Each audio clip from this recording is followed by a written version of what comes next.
salary, everybody. Woo! Tina, I also apologize for pulling a Travolta and mispronouncing your name. I think I mispronounced it.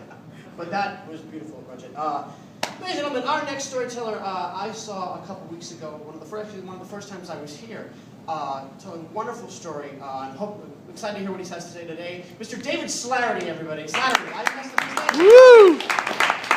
That's okay, I'm sorry. I messed up your name. I'm awful. No problem, Billy Sullivan. I deserve it.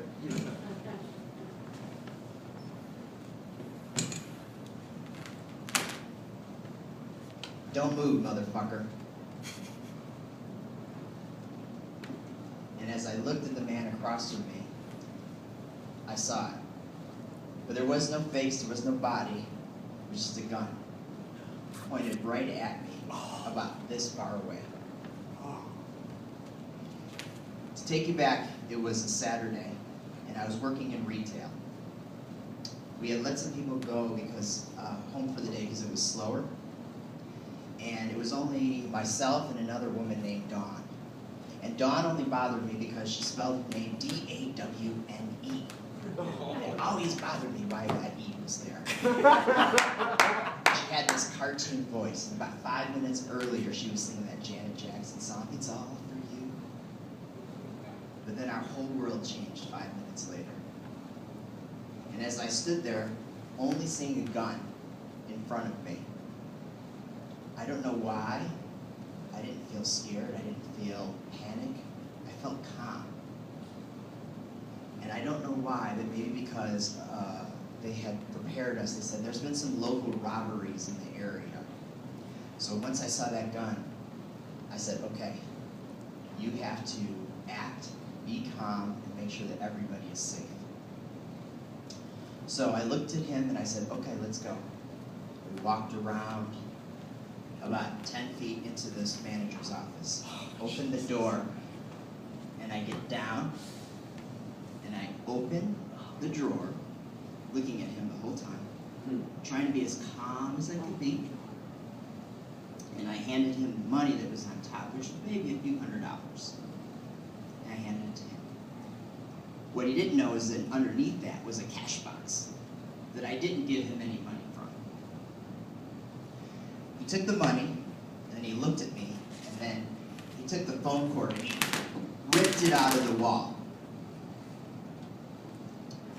Then he came outside, and I'm still in the manager's office like this, and he got Dawn, and there was 2 customers that just happened to walk in the office.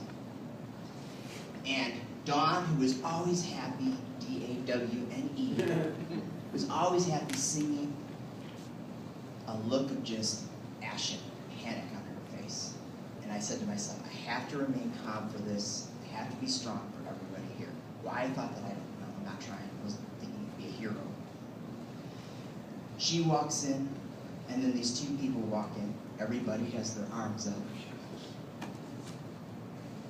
I stood by the door to make sure that I was the last person, and he made contact with me. Because I was thinking, if he's going to shoot somebody, he's going to shoot me.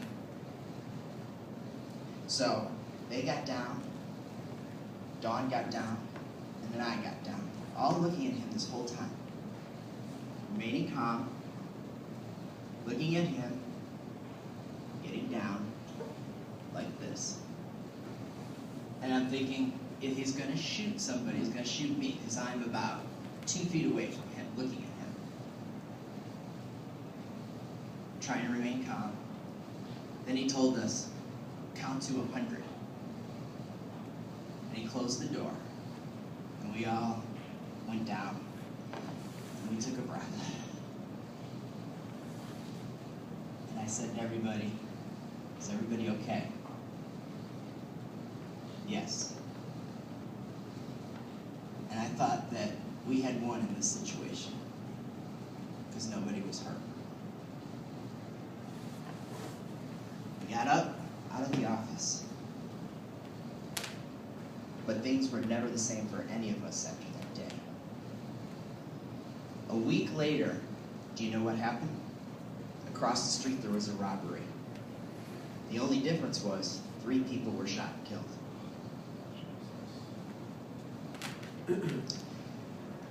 That was the last day that I saw Dawn, D-A-W-N-E. She could no longer work in our office right now. So fast forward 15 years later, this past October, I'm working at a different corporate job. There's a jam in our printer. I go to get paper, and as it's warming up, there's our company newsletter, corporate newsletter. And I look down at the paper, and there's a picture, and I just froze. D-A-W-N-E. She now works at the same company I do, different company. I had to email her. I emailed her, and I said, Dawn, I don't know if you remember, but you and I shared something personal a long time ago. She responded in about 1 minute. And she said, of course I remember you. You saved my life. I don't think that I did. I wasn't trying to be a hero. But that was some closure that I had hearing from her. We decided to go out and talk about that event a few weeks later. And we went to a restaurant. And seeing her brought back all those memories of seeing this person who I still to this day could never recognize the face or the body. And by the way, he was never caught, even though we had cameras. So Dawn and I talked about this. We had some closure. And wouldn't you know it, what happened that day? Nobody came in and robbed us. Which was refreshing. Because I was like, that's it, Dawn, with us if that happens. But it was great to talk about this event.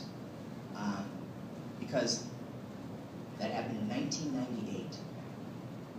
So I hope that person that was brave enough with a gun to take $200 from us is really happy with that decision for scarring the lives of us.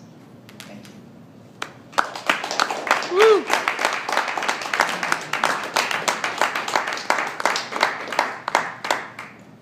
One more time, guys, for David Summer. Did not add anything to that, so I'm not going to try. I'm very excited to introduce our headline.